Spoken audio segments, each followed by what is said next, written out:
હવામાન ખાતા દ્વારા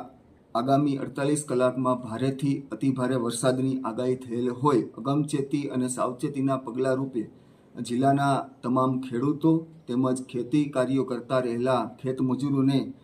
અનુરોધ કરવામાં આવે છે કે આગામી દિવસોમાં આગાહીના દિવસો હોય અને વધુથી અતિભારે વરસાદ થવાની સંભાવના રહેતી હોય તો આ દિવસોમાં પોતાના ખેતરે જવાનું ટાળવું અથવા તો જવું નહીં. બિનજરૂરી રીતે ખેતરમાં પસાર થતા નદી નાળા હોકળા કે જળાશયો ઓળંગવા નહીં તેમજ જળાશયો કે નદીની નજીક જવાનો પ્રયત્ન કરવો નહીં તે અનુરોધ કરવામાં આવે છે. તેમજ હાલ જે ખેતી કાર્યો ચાલુ હોય તો આ ખેતી કાર્યોમાં જંતુનાશક દવા કે રાસાયણિક ખાતરનો